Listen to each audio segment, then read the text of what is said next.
Le fétu de paille. Peut-on faire confiance à autrui?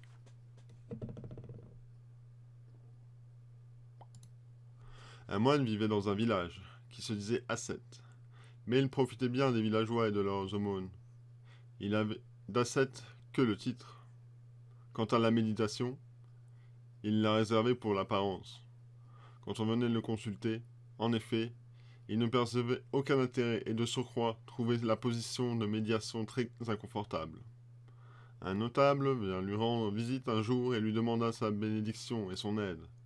Le moine lui accorda sa bénédiction et lui demanda de quoi il s'agissait. L'homme répondit qu'il y avait un sac de pièces d'or. Il craignait que les voleurs viennent et le lui prennent. Mais il pensait que sous la protection du saint homme, son trésor ne risquait rien, car personne ne viendrait chercher l'argent chez un ascète. Bien sûr, répondit le moine, je serais très heureux de vous rendre service. Et il prit l'argent, et il calcula déjà ce qu'il pouvait en faire avec ce cadeau, et s'enfuit en village. Va en paix, dit-il au notable.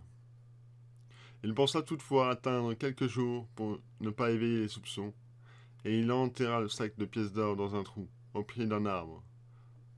Quelques jours plus tard, afin de se préparer son départ, il allait voir le notable et lui expliqua qu'il partait pour un voyage. Puis, se pensant très malin, il inventa un stratagème afin que le notable lui conserve sa confiance et ne suspecte pas de vol.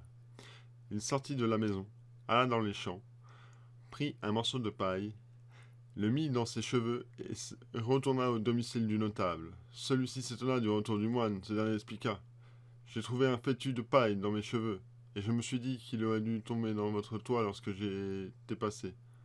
Aussi, je suis venu vous le rendre, car la simple idée de vous prendre quelque chose m'insupporte, et je ne veux rien prendre à autrui qu'il m'ait déjà volontairement donné.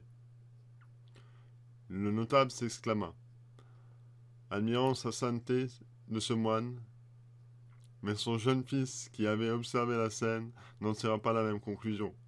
Il dit à son père: mon père, ceux qui sont véritablement saints ne font pas de telles affaires d'une aussi petite chose.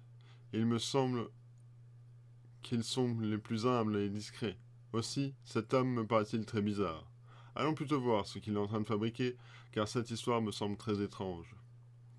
Après quelques hésitations, néanmoins inquiet et ébranlé par les arguments de son fils, le père accepta de le suivre. Ils allèrent subrissement à la recherche du moine, et ils le virent sortir l'argent du trou au pied de son arbre, le mettre dans sa besace et s'en aller avec son bâton de pèlerin. Tu vois, dit le fils au père, il s'en va avec ton argent. Le père devient furieux, il rattrapa le moine en traitant de tous les noms. Espèce de voleur, lui dit-il, et de menteur. Tu fais toute une affaire pour un fétu de paille, mais tu me voles mon argent. Pars de ce village et ne reviens jamais. Tu vois, mon fils, ajouta-t-il, faut toujours se méfier un peu de ceux qui exhibent leur sainteté. Le fils hocha la tête et acquiesça.